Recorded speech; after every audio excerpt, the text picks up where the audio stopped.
Hey you guys, welcome back to my channel. In today's video, I'm talking all things about Seismic Dance Event 2.0 and my review of the festival this year. For those that don't know me, my name is Aid. I'm a music festival content creator. I have a blog and a YouTube channel all about going to music festivals. I do a lot of tips, reviews, things like that. And so today I will be reviewing Seismic Dance Event, which just happened last month. I can't believe it was already a month ago. I finally was able to gather my thoughts after Thanksgiving and everything, because it's just been like so crazy. So I was finally able to sit down and write a review for my website, Vibewathrib.com. And so this will be my verbal talking through what happened at Seismic Dance Event and what I thought of the event and everything like that. So that's what we'll be doing today. If you're new here, welcome to my channel. Be sure to hit that subscribe button to join the Vibe Tribe if you're interested in more festival related content and things like that. I do talk a lot about Electric Forest and a lot of the festivals that do happen in Texas because I live in Austin, Texas, and so I do a lot of content related to a lot of the Texas festivals. So I'd love it if you join the Vibe Tribe and subscribe and stay. And if you do like this video, please do give it a thumbs up. And yeah, I think that's all I have to say, so we'll get into this video. So this event was the second year that it happened. Seismic Dance Event happened last year for the first time ever. It was held at Travis County Expo Center. It was around September of last year, and so this year they decided to move it to November, and they moved it to the venue, the Austin American Statesman. So I was really interested to see the difference between last year and this year and kind of seeing what they might have learned from last year to kind of up it this year and take it up a notch. And then I really liked that the venue was right in the heart of downtown, so it makes it really easy to get to. Travis County Expo Center last year was pretty out there in terms of distance from like anything. So it was probably about like a 20 to 30 minute drive depending on where you were coming from. Whereas the Austin American Statesman was like 10 minutes from my house, which was really nice to have. I was interested to see kind of what was gonna be different this year, and we'll talk about some of that stuff. The way I do my review, so I will disclose that I was an ambassador for Seismic Dance Event, and I do represent a lot of festivals as an ambassador. However, whenever I am reviewing a festival, I am giving it its honest review and just giving my feedback of the festival, what I thought of it. So my opinion is in no way, shape, or form biased. I think as an ambassador and representing the festival, I think I do have a platform to kind of say what was like a hit or a miss or anything like that. I always like to just preface that is that I was an ambassador for this festival. However, I will still give it an honest opinion about it this year and everything, just so you guys kind of know where I'm coming from. And then the other way I like to do my reviews is, so I'll typically talk about like the overall experience. I'll talk about the stages, the production, music of course, and then the overall like vibe of the crowd, things like that. And if you guys do have any questions, feel free to comment them down below if you want to know more about this festival. They are bringing this festival back in 2020 2 times next year. This isn't gonna be like a normal thing, but the Austin American Statesman, I guess, is getting renovated next year, so they wanted to have another Seismic Dance Event in this venue. So it will be coming back Memorial Day weekend, May 22nd and 23rd. Tickets are already on sale, and you can use Vibe with Aid to get a discount off. I really would appreciate it. I was the top seller for Seismic Dance Event this past time, and it was like so exciting for me. So thank you so much to everyone that supported me and used my code. But yeah, if you are wanting to go and you like what you hear from this video, and you also watch my Seismic Dance Event vlog, which I'll put up here, and you really like want to experience it for yourself, you'll be able to in May. They will also have one again in November. I'll be interested where the venue will be for that one. If you do like what you see and like what you hear based on what I talk about and show you guys, then you have 2 chances to attend Seismic Dance Event next year, which is super exciting. I don't know if I'll be going yet. We will see. I have my eyes on Lightning in a Bottle or Movement, which is also on that weekend. But in case both of those fall through and I don't go to either one of those, then I have a festival at home and I'm like 10 minutes away from the venue. So we'll see if I end up going, but I really did enjoy this year's event, and so I'm really excited to share with you guys my perspective on everything and really tell you guys why this is one of the top-notch festivals in Texas. So first, let's talk about the vibe, the overall experience. And so I really love festivals in Texas just in general, but festivals in Austin, events in Austin just always have this great vibe to them. And that is because of Real Music Events, who owns Seismic Dance Event, and the people who work on Seismic Dance Event really do pride themselves in creating an experience that the crowd will enjoy, so that when the experience is elevated, the crowd's emotions elevated, and all of it just really works well together, in my opinion. I always meet some of the greatest people when I go to these events, and the crowd is just always super nice. Last year when we went to Seismic Dance Event, that's one thing I noticed, is that the crowd was just super awesome. After having been to so many festivals, last year when I went to Seismic Dance Event, I thought it was a really good first year. I thought they kicked it off on a really great foot, and I was like, this is great. Like, this is so awesome to put Austin on the map. And so I'm excited to see where they're gonna take this event next year. And this year they really leveled it up. I really liked the venue because it has this like skyline landscape of downtown outside, and the way they transformed that space for the volcano stage, which was kind of like main stage, was insane. And that just kind of like set the tone, like, okay, like, hi Seismic Dance Event, we're here, how are you, kind of thing. Like, they really set the tone, and it was really exciting. Especially there was so many people that came out of state this year that it really like showed people like this is what Austin's all about, and really is putting Seismic Dance Event on the map, which is so exciting. It was a sold out event, but it didn't really feel like that, because I think that they did a good job of like not having it feel like that. And the thing with the Austin crowd is that everyone gives you your space. Like, you are gonna have enough space to dance, jive, whatever you wanna do. And I really appreciated that and liked that. And if you wanted to like keep on bouncing back and forth between the stages, like, that was great and easy to do. Overall, the entire event, that everything like kind of encompassed, just felt like it was now branded as Seismic Dance Event, if that makes sense. Like, it really felt like embodiment and characteristics of what Seismic Dance Event is, and like to show that to like the people that attended, as well as people who they might have never come to Austin before. I feel like it was giving people a really good idea of like, this is who we are, this is what we're about, essentially. And so that is what I thought about the overall vibe and experience. I thought it was super well thought out from beginning to end, from the entire venue and everything like that, all kind of working together. I really applaud Seismic for setting kind of like the mood and the essence and the vibe for the weekend based on like everything that they had accomplished. And I feel like anyone that came from out of state was super impressed by like coming for the first time to Austin and coming to Seismic Dance Event for the first time. So I did talk about the venue a little bit. The Austin American-Statesman is actually a daily newspaper in Austin, and I was like super intrigued how this was gonna work, because it's like an office building. It was like kind of weird, but it worked out. Like, they also offered free parking, which I thought was super great to have, because like parking in Austin is just always ridiculous. So they had a couple of areas where you could park for free, which was really great. And for people to like utilize and everything like that. And then you walk through security. Security was pretty easy. There wasn't anything like any issues with that. They didn't allow gum in, which I thought was weird, but then Ryan was talking about, because it's like an office space, like no one wants to be cleaning up gum for like however long, you know, because people like will litter it, whatever. So like that made sense to me. And then you walk in and there's like the tsunami stage, and you see like the backdrop of like the downtown skyline, and then you go to the right and they had like a couple art installations, bathrooms, stuff like that.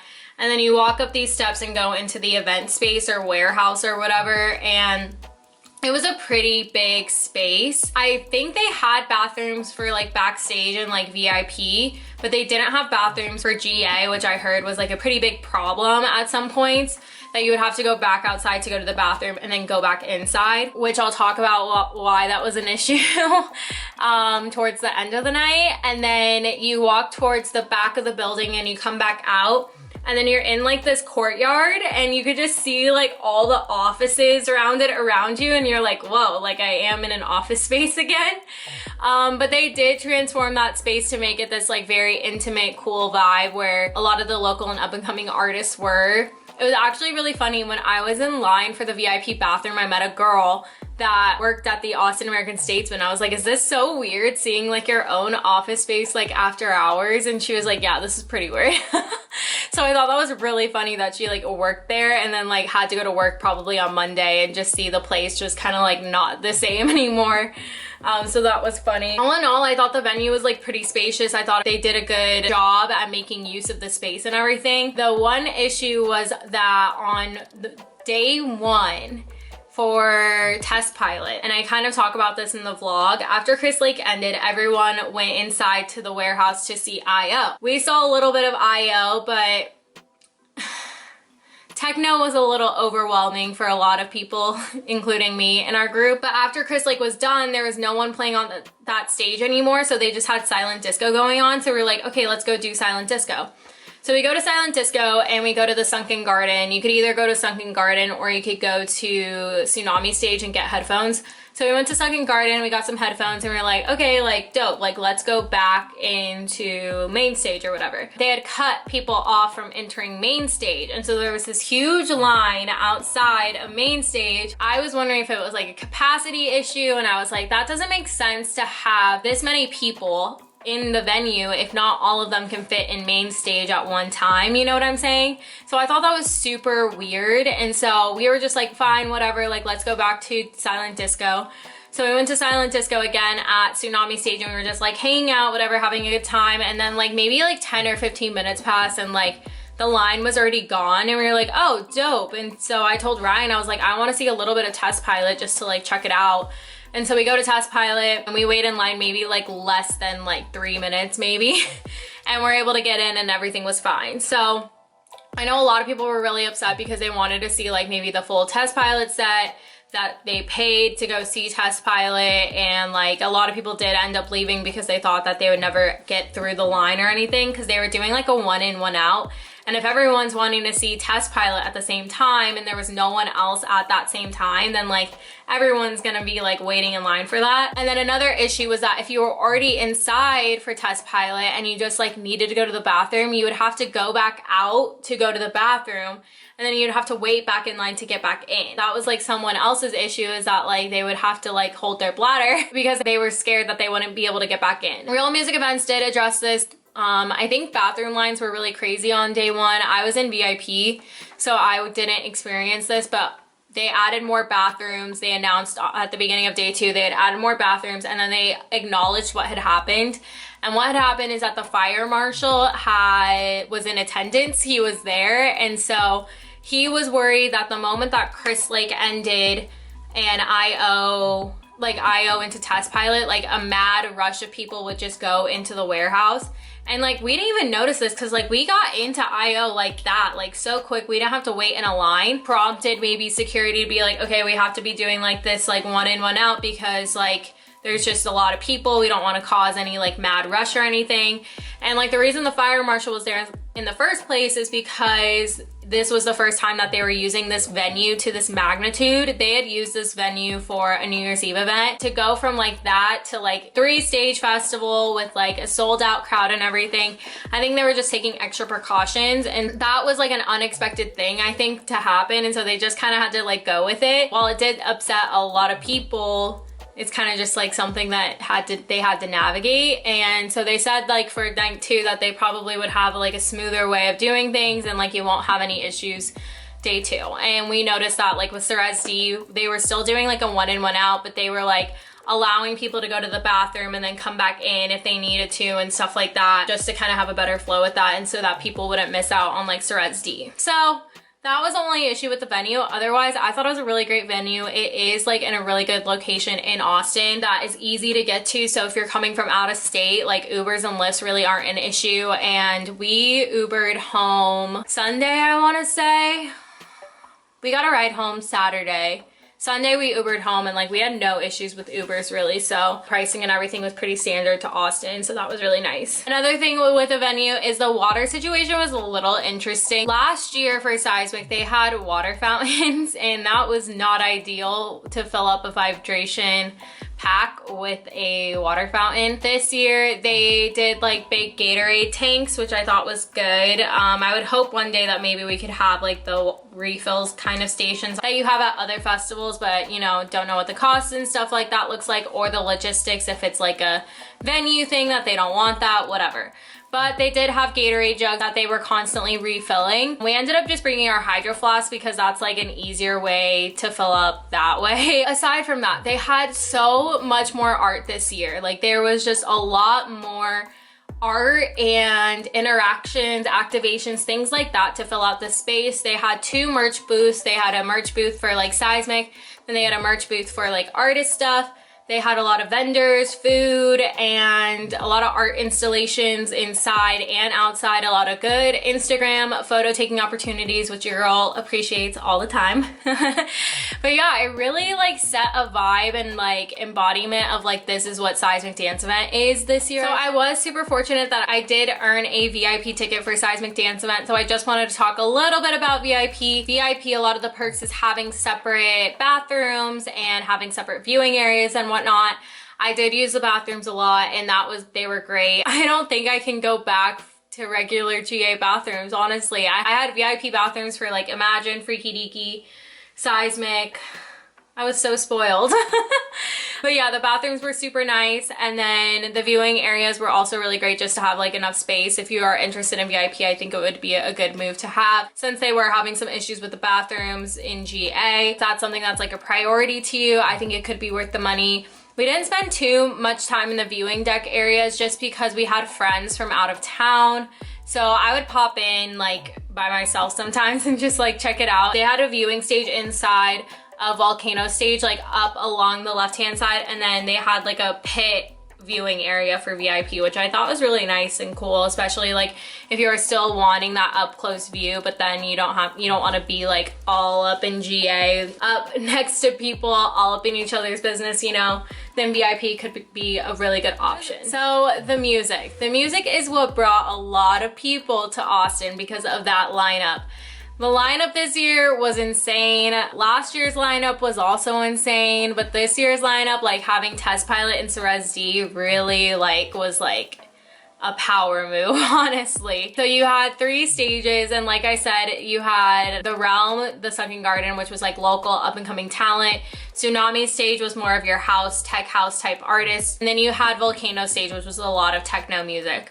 So it was really great to have this venue because whatever vibe you were going for, you could just go to that stage and kind of like get your fix or whatever. I learned I can only handle techno in small doses. I don't know why. I like listening to techno when I'm like working and stuff, but like in person it can just be really overwhelming for me. So I was finding myself going back and forth between Tsunami and Volcano because I wanted to see a lot of artists that a lot of people were excited about. And so especially to you guys, when I'm talking about my favorite sets, this is because of the full sets that I saw. So if you're like, oh, what about this person? What about this person? Oh, you didn't say Test Pilot or Cerez D? Like, I'm sorry. I didn't see their full set, so I can't say they were my favorite sets. I saw a lot of great moments, and you can see them in the vlog, but yeah. And I might not have footage on some of those sets that I did see because I only maybe saw them for a little bit. Like Ellen Alien, I only saw for a little bit. That's the only one that's coming to mind right now. Idris Elba, I only saw for a little bit. So if I don't mention a certain artist, I'm not saying that their set wasn't good. I just didn't see their full set, if you get what I'm saying. So I'm just gonna be talking about the full sets that I saw and which ones were my favorites. And if you did go to Seismic Dance Event, please comment below what your favorite sets were. Maybe I just missed out on someone and I should go see them the next time that I can. That just really helps me out. The first 2, I will say that I will not be mentioning as my favorite sets, and you guys will be surprised by it. Idris Elba and Chris Lake were I think I've seen Chris Lake so many times, but his set was really good. It was a really fun time. Wasn't my favorite set. I've definitely loved some of his other sets a lot more. Wasn't my favorite. But it was still a good time. And then Idris Elba, I saw the first 30 minutes of his set, and it was all right. It was just all right. But someone told me they saw the last 30 minutes and they were like blown away by it. And I'm like, I should have seen the last 30 minutes because the first 30 minutes I was like, this is all right kind of thing. Like it wasn't anything like spectacular by any means. So yeah, next time I'll know that Idris Elba likes to build up or something into something pretty great, because I was just like, yeah, I was like, all right. And then we ended up going to Chris Lake, and then I thought Chris Lake was like meh and like whatever, but I did get to go backstage for Chris Lake, which was really cool, and I got to go backstage for like Eli and Fur, so that was really cool. So let's talk about day one. So day one, I think my top like 3 sets that I really liked was Jay Wara. It was my first time seeing Jay Wara. She was so fire, so much fun, had so much energy. Like, we love her, we stan. Fitch really surprised me. I have a couple Fitch remixes on my Spotify or something, so seeing them live, their set was just like really good, high energy. I was really surprised by that set, and it was really good. And then Eli and Fur was another one, and so these 3 I'd never seen before, so but Eli and Fur was just like so majestic and vibey and just like so good. They were so good. Highly recommend. I definitely want to see them again. I would love to see them on their own tour, like show and stuff, if they ever come back to Austin, which I'm sure they will. They've been here before. It'd be really cool to see them again because they were so good. Ugh. And then day 2. Day 2, let's see. I'm trying to rack my brain who my favorites were. Dom Dalla. Oh, 1, he's Australian. 2, so attractive. 3, plays house music. That's just like a trifecta, honestly. Like, so good. Highly recommend you see Dom Dalla. He played like 2 Camel Fat songs. He had a remix of a song. Oh no, I'm thinking of Jay Wara. Jay Wara had a remix of Baggage by Gorgon City and Griffin, and I like nearly fell to the ground. But Dom Dalla, he played like 2 Camel Fat songs. He played the San Fran Disco song that he has. He played the Rocker and Royce remix of it. We stan, we love. Definitely recommend seeing Dom Dalla. It's just a good, high energy, you want to shuffle all the time kind of set. And then we finally got to see MK, you guys. Well worth the wait. He was just so good. We were shuffling the entire set. Everyone was just having a good ass time, and it was just a vibe. And then Gorgon City, this was probably my favorite Gorgon City set I have ever seen. 2-hour set. Oh, that was the other thing I loved about Seismic Dance Event, is that the set times were so long. That was really nice to have, because that just gives the artist to just like take us on a journey to like improvise and do really fun things and stuff, as opposed to just like having a 1-hour set can be so limiting for them. So that was one thing I really liked. And Gorgon City had a 2-hour set, and it was so good. They brought out MK for There For You. They had some unreleased things in there too, I think. So good. I love Gorgon City. That was a great way to end the night. And then we had seen a little bit of Cerez D and Test Pilot at the end of the night, which like I can tell why they are so good at what they do, and a lot of people love them. However, small doses, people, small doses. That is what I thought about the music. So overall, like, I got to see a lot of artists I have not seen before, which is always how I love to have a festival, be a lot of people I haven't seen. I don't know why I feel so out of breath. But I hope you guys did enjoy this video and my little recap of Seismic Dance Event. Like I said, this wasn't a bad weekend at all. It was such a good weekend, and I really loved how Seismic Dance Event elevated itself from the year before and really gave itself a name, put it on the map, and like really showed Austin and people from out of state like who this festival is and like what they're about and everything. So I really liked it. If you guys went, please do comment down below who your favorite sets were, if you're coming back for Seismic Dance Event 3.0. If you guys do have any questions, please comment them down below. I'm happy to answer anything I can. Like I said, Seismic Dance Event is coming back in May, the 22nd and the 23rd at the Austin American Statesman for the last time.